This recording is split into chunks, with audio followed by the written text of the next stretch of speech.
Dear students, this is the next presentation on some clinical vignettes on the bronchial asthma and COPD. These two disorders are very common and therefore their treatment is also required quite. Now, the questions which I have prepared will test knowledge, comprehension, analysis, and application of the knowledge in a clinical situation. This session would include unique characteristics of anti-asthmatic drugs, their indications and adverse effects. The objectives are to clarify the concepts, to prepare and enable you to perform well in Viva OC examination, to prepare the PG aspirants among you for NAXT pre-PG examination, and finally to make most out of the limited time of interview between you and examiner. Asthma and COPD both are actually inflammatory disorders. Asthma is a state of chronic eosinophilic inflammation involving respiratory mucosa, that is bronchi. Airway epithelium releases cytokines and chemokines. Activation of mast cells, eosinophils, and T helper cells also occurs. Inflammation is the underlying cause of initiation and persistence of airway narrowing. In contrast to this, chronic obstructive pulmonary disease (COPD) is characterized by predominant neutrophilic inflammation due to recurrent airway infections. There is involvement of macrophages and infiltration with cytotoxic T cells. Small airways are mainly involved. There is loss of elasticity that favors early closure of these small airways during expiration. That causes wheezing. There is progressive narrowing and fibrosis because of the structural changes, and that contributes to irreversibility. There is destruction of the alveolar walls, and this leads to emphysema as one form of COPD. There is air trapping and hyperinflation of the chest. Airway inflammation becomes steroid resistant ultimately. Now, a question which may be posed to you is enumerate bronchodilator groups of the drugs.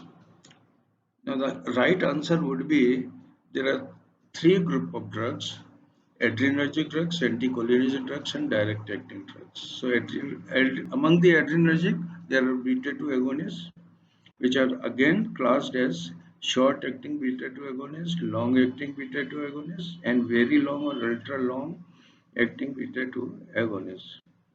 Only short-acting beta-2 agonists are used as relievers.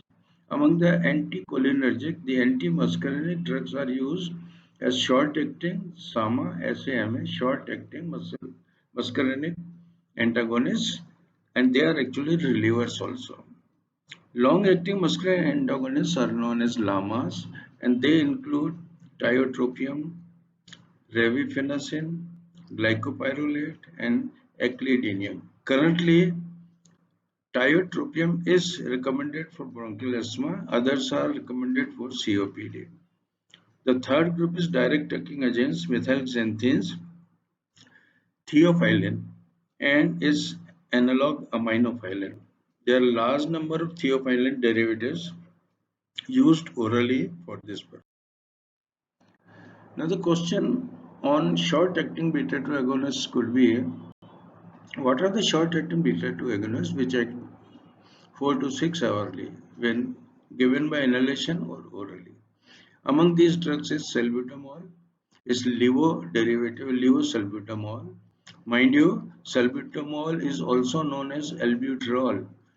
It is the same drug, not different, but the same drug, and therefore levosalbutamol will be called as levoalbuterol. Terbutaline, pirbuterol, orsipranilin, and bitaltrol. Bitaltrol is a prodrug activated by the esterases in the lungs. Which one will you use to terminate acute attack? Among these which are available, The answer should be levosalbutamol, and the reason is because of equal efficacy with salbutamol and low incidence of systemic adverse effects. Therefore, this drug is now preferred. Should it be used regularly for a long time? The answer should be no. This is because airways fail to dilate due to development of tolerance. Now, the next question could be posed for long-acting beta-2 agonists which act for 6 to 12 hours in bronchial asthma. The drugs used are oral, bombuterol, inhalation, salmeterol, formoterol, and its newer derivative R-formoterol. In addition to this, there are newer drugs which are developed are ultra or very long-acting beta-2 agonists which are approved for chronic obstructive lung disease. They include indacaterol, polodeterol, and vilanterol.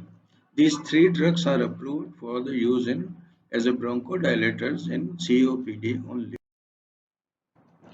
The question is, when should you use LABA? Since LABA are controllers, so they are used to treat moderate asthma with frequent acute episodes, nocturnal asthma to treat the COPD, and they are invariably used along with inhaled glucocorticosteroid. For example, salmeterol is used with fluticasone, formoterol with fluticasone or budesonide. The question is explained why are these LABA combined with inhaled corticosteroids? The answer is they have complementary synergistic action. So add to each other action. Second is reduced risk of asthma worsening would occur. If you use LABA, there will be risk of worsening and development of tolerance. And steroid prevent development of tolerance to beta-2 effects, and therefore invariably the long-acting beta-2 agonists are combined with inhaled corticosteroids in the management of bronchial asthma. Then the question could be, do you know any other beta-2 agonists which are used clinically for some other conditions? One answer could be Ritodrin. This is a beta-2 agonist like salbutamol, but is developed as uterine relaxant and is used in prevention of preterm labor. It is used orally or parenterally also. If Ritodrin is not available, then salbutamol terbutaline can also be used. There is another drug which is called as isoxsuprine and should not be confused with isoprenaline. This beta-2, this beta agonist has direct uterine muscle relaxant activity, and as presently it is very commonly used to prevent threatened abortion and dysmenorrhea. So once you are using the SABA and LABA, what are the adverse effects we are expect? Common adverse effects would be tremor, tachycardia, tolerance. Tremor means a fine finger tremor due to beta-2 stimulation. Now tolerance develops to tremor, and this tolerance to bronchodilatory action is because of down-regulation of receptors and desensitization, and steroids prevent it. Other metabolic effects can be seen in high doses when these are given for a long time. Increased plasma-free fatty acid, disturbance of glucose metabolism, and appearance of lactate or pyruvate in blood.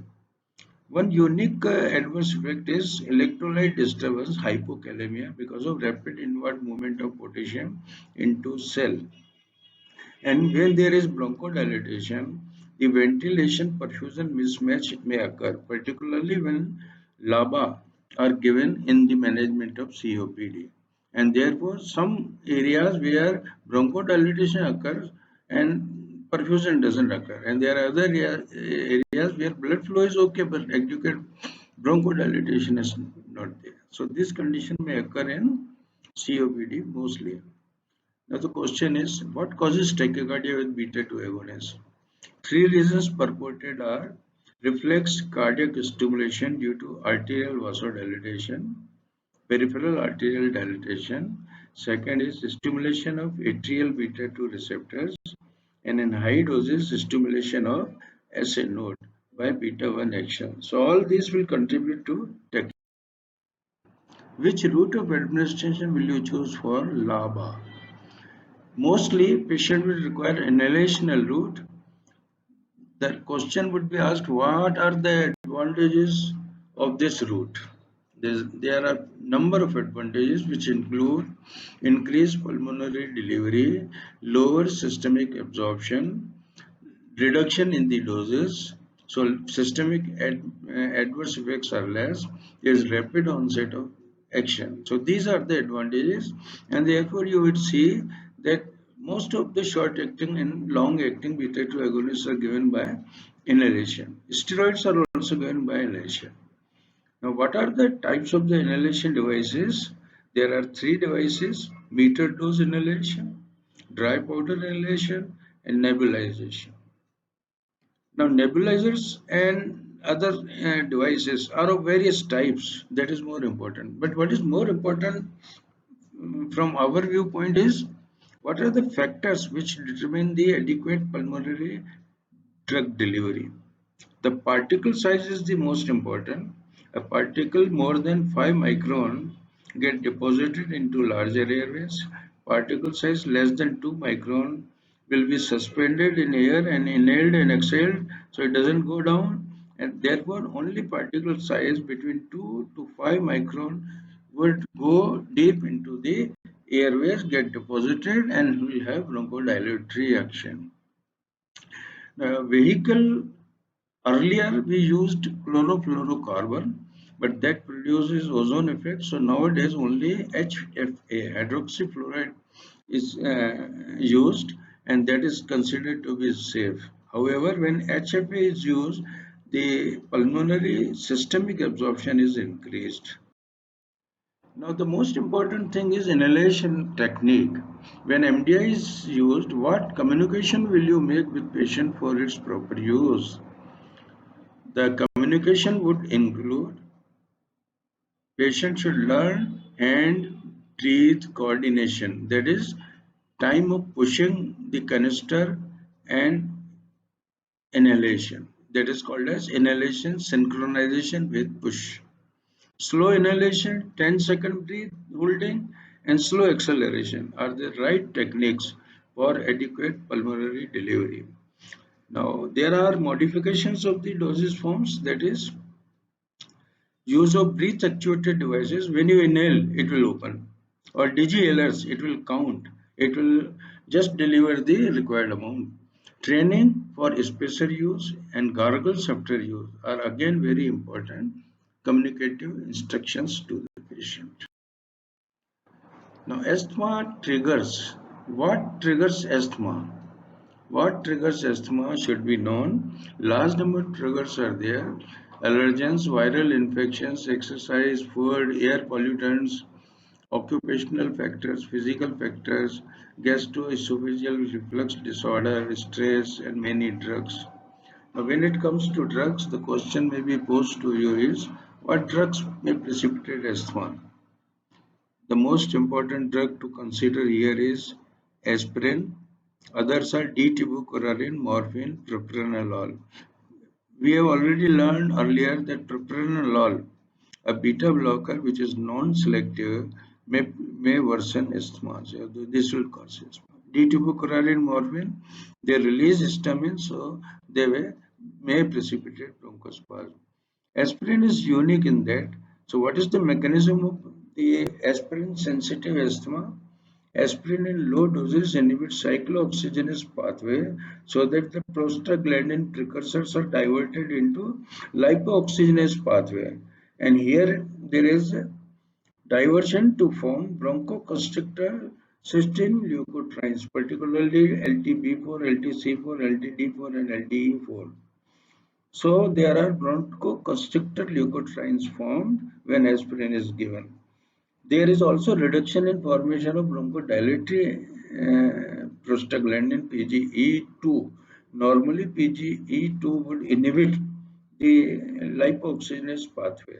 So this inhibition is also lost. There is no bronchodilation and the net result is bronchoconstriction. Now, if aspirin sensitivity is there, then what ensured anti-inflammatory analgesic will be given to such patient? The COX-2 inhibitor, etocoxib, is the right drug for such a patient who is sensitive to aspirin, but nimesulide, meloxicam, and several others can also be given. Now, nimesulide and meloxicam are preferential COX-2 blockers, so they will not cause bronchospasm by diversion of the prostaglandin. Now, what is the drug for aspirin-induced asthma? Montelukast and xylitol. What is peculiar adverse effects of Montelukast? Otherwise safe, rarely charged stress syndrome, a form of vasculitis, eosinophilia, can be there because of this use. What are the indications of Montelukast? Apart from aspirin asthma, it reduces number of asthma exacerbations in seasonal asthma, improves asthma control with other bronchodilators in children, and in mild to moderate asthma, it may reduce need for inhaled steroids. It is also useful in controlling exercise-induced asthma in children and available with levocetirizine for some other allergy conditions like perennial rhinitis for oral use. Now, a question may be asked in the form of multiple choice questions also. All the anti-asthmatic drugs are prodrugs except Bambuterol, cyclesonide, aminophylline, and biclomethasone dipropionate. Now, if you want to answer, Bambuterol is a prodrug, cyclesonide is a prodrug, biclomethasone dipropionate is also prodrug. So the only answer left is aminophylline. Aminophylline is 85% theophylline and 15% ethylene diamine. This is added to increase solubility. So it is active per se. The only thing is more soluble, so it becomes more injectable. So it's not a prodrug. A once daily beta 2 agonist used alone or along with an inhaled glucocorticoid or a long acting antimuscarinic drug for prevention of asthmatic attacks is there are three, but one is indacaterol. A bronchodilator which acts directly shows saturation kinetics, can be given by oral and parenteral route and causes dose-dependent CNS excitation. The answer is theophylline. Answer is xanthine derivative. So how does theophylline act? Theophylline is a direct bronchodilator. It inhibits phosphodiesterase enzyme, increases cyclic AMP, and this increase causes bronchodilation. There's other action also, that is adenosine subtype 2 receptors are blocked.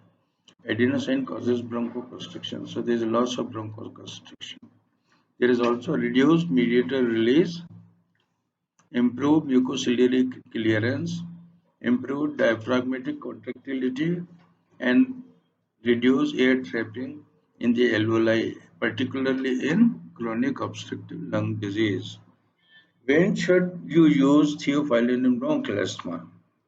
Intravenous aminophylline for acute severe asthma as an additional drug step up to LABA, LAMA, and long-acting inhaled corticosteroids in chronic asthma, and either sustained release or longer acting drug can be used. For example, theophylline sustained release, etophylline, or longer acting drug doxophylline can be used. And also, theophylline is useful to prevent nocturnal attacks, sometimes used for that. In addition, other condition in which theophylline is useful. Is there any other condition? Yes, apnea of preterm infants where theophylline stimulates respiration, prevents bradycardia, and prevents recurrence of the apneal attack. Explain why antimuscarinic bronchodilators are more effective in COPD than in bronchial asthma. The answer is there is abundant vagal innervation in larger airways. There are muscarinic receptors expressed in small airways in COPD. They inhibit vagal mediated bronchoconstriction, which is the only reversible component in causing breathlessness in COPD. Therefore, when we use antimuscarinic drugs, there will be bronchodilation, effective bronchodilation in COPD. And antimuscarinic drugs also reduce air trapping and improve exercise capacity in COPD. Now, I'll talk something about glucocorticoids and their utility, their adverse. Glucocorticoids which are used in bronchial asthma include beclomethasone dipropionate (BDP), budesonide, cyclesonide, fluticasone, flunisolide, and mometasone. Now, which among these two are prodrugs? Beclomethasone dipropionate and cyclesonide. Which systemic adverse effect of inhaled steroid is expected in children? Most important is growth retardation in children, although all other systemic adverse effects seen with the use of glucocorticoids in adults are also seen in children. Therefore, but children would show stunted growth or growth retardation. Therefore, there should always be a judicious use of glucocorticoids in children with asthma. Now tell me, how is cyclesonide activated? Cyclesonide is a unique drug which is activated by hydrolysis by the enzyme esterase, which is present in bronchial epithelium, and it is activated into dis-cyclesonide, which is a which acts on the uh, bronchi as anti-inflammatory drug. What are the other uses of budesonide?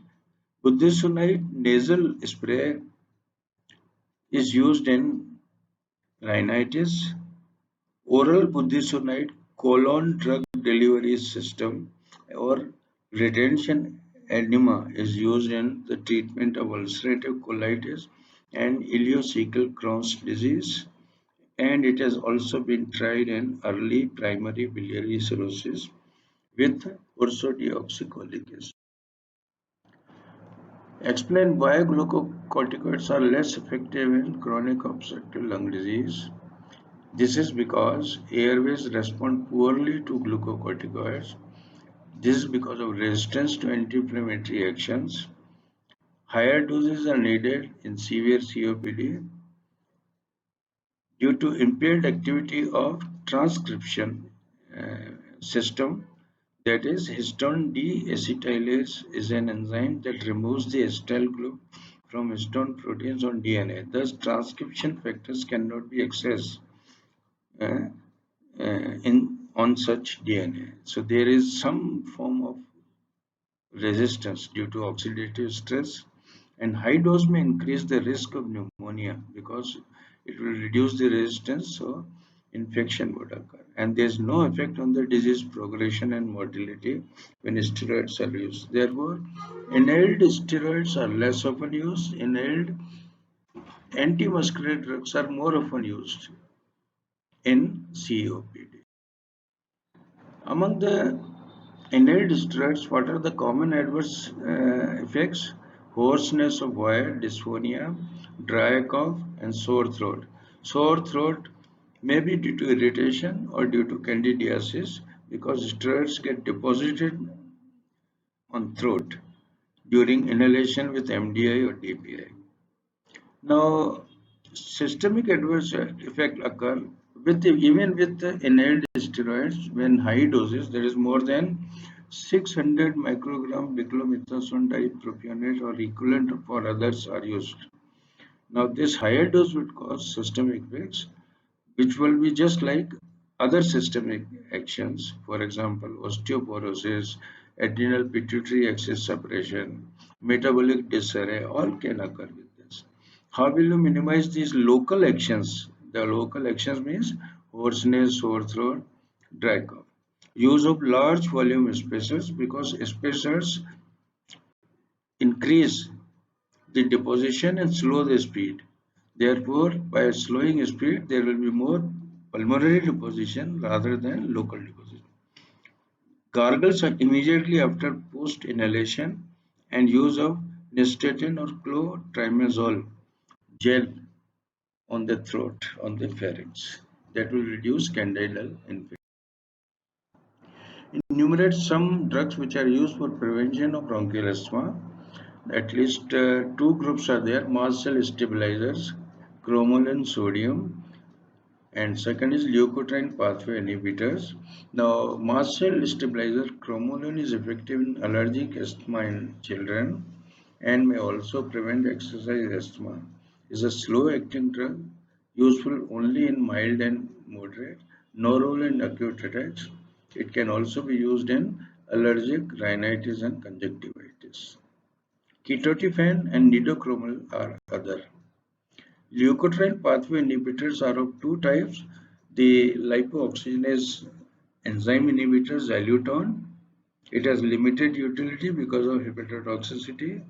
And montelukast, pralucast, and zafirlukast are the leukotriene receptor blockers. Now, montelukast is perhaps most commonly used drug. Its main value is as an additional drug to inhaled long-acting beta-2 agonist in mild to moderate asthma and may obviate need for steroids. Montelukast is also useful in seasonal asthma and aspirin asthma. Now, how will you manage acute severe asthma? The old term for this condition is status asthmaticus. When there is a persistence of the bronchospasm and patient is exhausted despite use of inhaled short-acting drugs. Now, glucocorticoids are given. They are given intravenously, and two drugs are given: hydrocortisone hemisuccinate or methylprednisolone.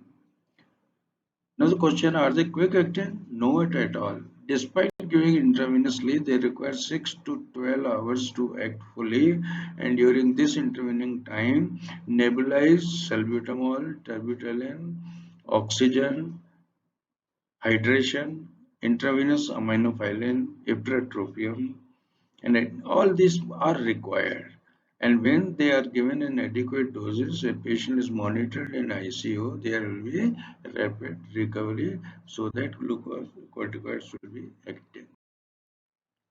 Now, there are few more vignettes regarding bronchial asthma. One is histamine causes bronchospasm, everyone knows, but antihistaminics are not used in asthma. What is the explanation? Explanation is antihistamines are not the first line because histamine is not the only otocoid involved in causing bronchospasm in bronchial asthma. Histamine does not relieve acute bronchospasm in bronchial asthma. Leukotrienes are the main bronchospastic mediators in bronchial asthma. It's not only histamine but leukotrienes. And use of older antihistaminic drugs have marked anticholinergic actions which results formation of thick and viscid mucus. It will be difficult for patient to expectorate it out. It becomes rather laid down in the airway areas. Concentration of drug attained in bronchi is insufficient to antagonize histamine action on bronchial smooth muscles. And finally, older agents are sedating that may not be desirable in acute asthma. Because of these reasons, antihistaminics have no role in the treatment of acute asthma, and they have very little role in management of chronic persistent asthma. Now, for good students, they are optional vignettes. It may not be for everyone, but if somebody wants to be more wise, do you know any other drug or drugs which are given by inhalation? The answer should be N-acetylcysteine as mucolytic, zanamivir antiviral, sumatriptan for migraine, pentamidine for pulmonary infection. Uh, Insulin is being developed for inhalation route. Do you know any other drug which is metabolized in lungs? Atrial natriuretic peptide ANP and dinoprost. There are few more, but these two can be given as an answer. Lungs are involved in conversion of angiotensin 1 to angiotensin 2, and this is because there is a lot of the ACE enzyme present in the lung. Lung is a rich source of angiotensin converting enzyme. So this point should also. Another vignette could be any thromboxane A2 inhibitor developed as bronchodilate. Actually, thromboxane itself is a bronchoconstrictor, but thromboxane A2 inhibitors are antiplatelet drugs. However, currently Ozagrel is developed as anti-asthmatic drug and is a thromboxane A2 inhibitor. Any beta 2 agonist misused by athletes, clenbuterol is a long-acting beta 2 agonist. It is taken by the athletes to increase the muscle strength because it increases contraction and strength, and therefore it is a banned drug actually in the sports.